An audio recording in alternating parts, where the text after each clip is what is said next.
Hello, friends. So nice to see you. I'm so glad you came to studio with me today. We are going to make a painting of the lake house. A happy little lake house. And here's my friend Kirby.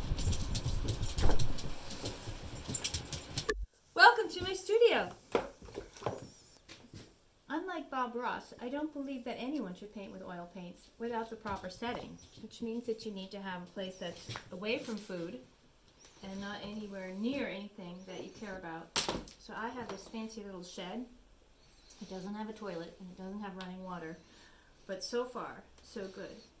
The other difference between me and Bob Ross, my friend, he can't be here today with us, is that I have a very different palette. So he uses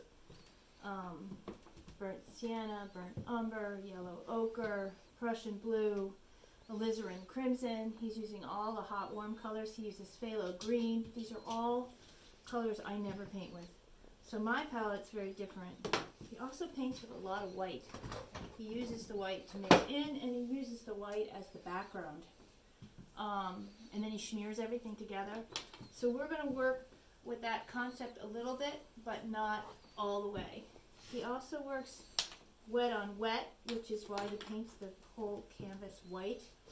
And I'm not going to do that. The other thing is he uses paint thinner, and I have long stopped using paint thinner because I have really bad arthritis and it really, really hurts. So I use vegetable oil instead. And that has some downsides to it. He also he uses Indian yellow. This is Indian yellow. Indian yellow is a nice color. It's transparent and warm, and it's part of the yellow ochre family.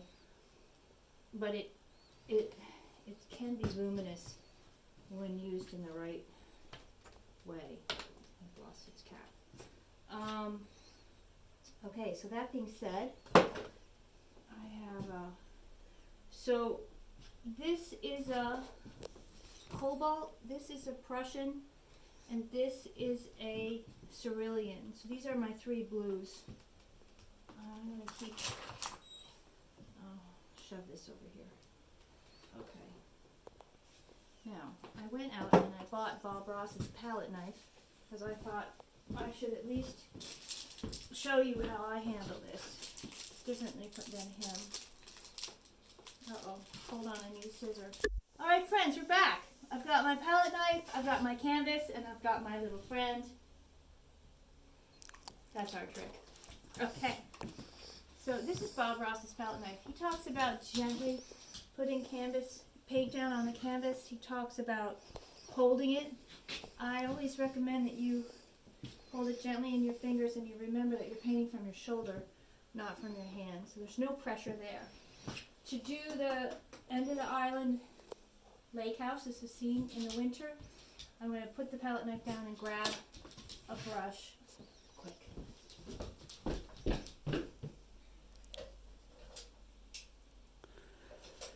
Okay. I'm going to start with a little bit of white. A little bit of yellow. We should. Alright, so Bob Ross, he loves to mix in the color. We're going to start up here. We are going to do what I learned from him yesterday. I watched all his videos. There's a lot of smearing involved with Bob Ross. I think it's because it means that you don't actually have to have a skill set.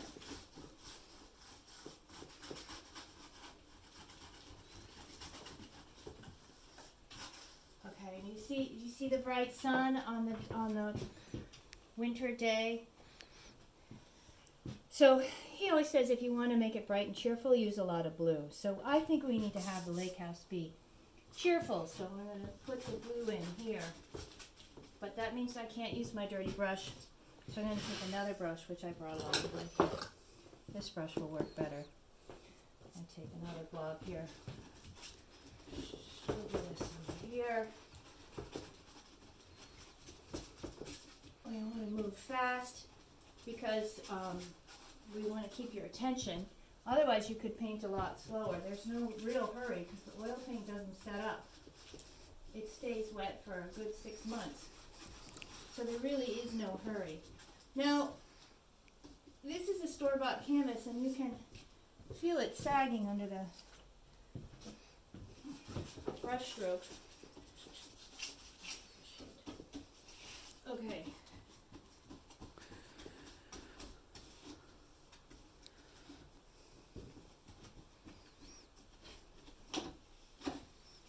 Alright, so that's the foreground. So, wonderful Bob Ross. He loves to paint happy little trees to give the painting a sense of space.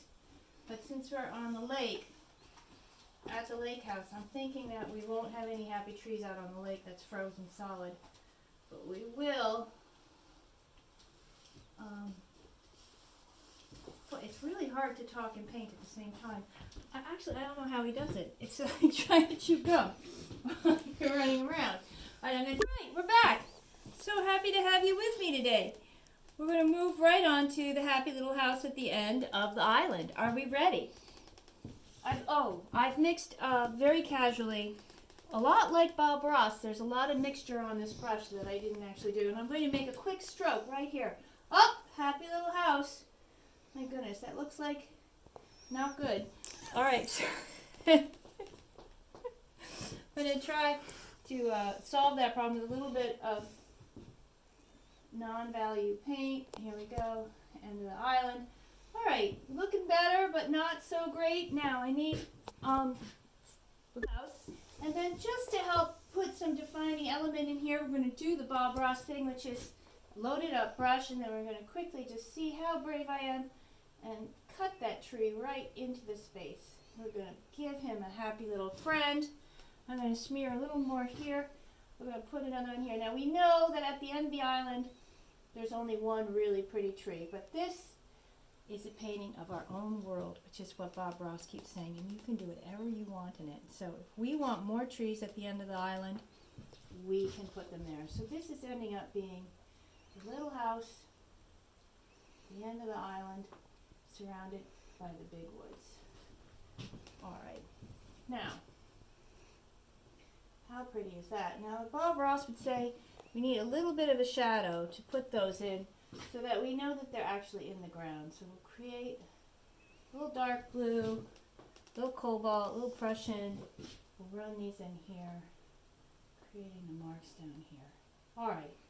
Now we've created that little rift coming here. And then I think I will put the seawall in here, which if you've been to the lake, you know what that is. All right, and there we go. All right, so this isn't exactly what I was thinking, but it's working out fine. All right, there's the seawall. Give it a little bit of a shadow here. All right, the brush is doing all of the work. I'm not even mixing. And then we'll do a little more white and yellow. And we'll just touch this in here and bring that out. And then we'll have kids skating on the lake. So we'll give them little bodies and cute little snowsuits. Oh, that's an awful orange. There's somebody in a red jacket. Okay, hat, red pants. Okay, we need Adele out there skating on one leg.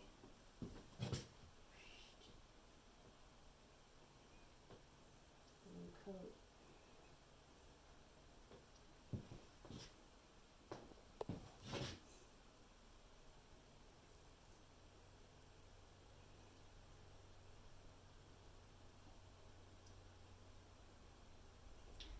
Okay, palette knife, just to finish up with the branches. Here we go. Just a couple, very gently. Oops. Actually, you know how he always talks about that little roll on the edge?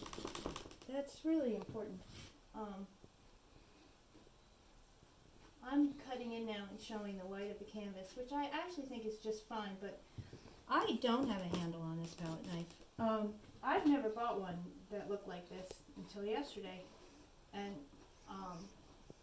I'm going to tell you right now, this is not my favorite tool. I'm going to get something different because that stinks.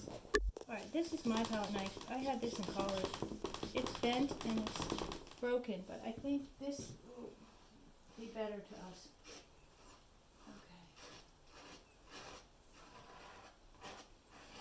Okay, now, do we just want one evergreen tree in there? Because he always puts in evergreens, and they always look so good. It's that happy little moment. Oops, I'm really smearing around here. Let me try this one. Okay, so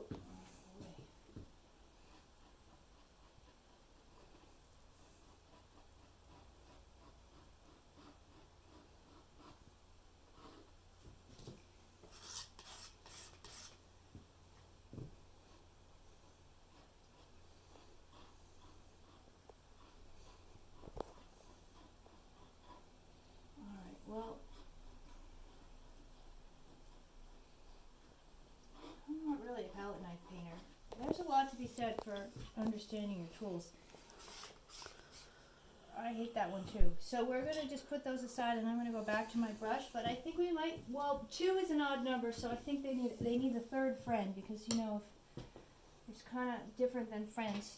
Better to have 3 than 2, unlike friends. Okay, here we go.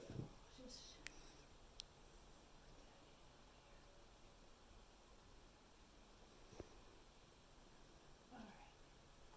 And I think he would say something about casting a shadow. There we go. Alright, well, we'll leave it alone. There it is. Cabin in the woods at the end of the island on the lake.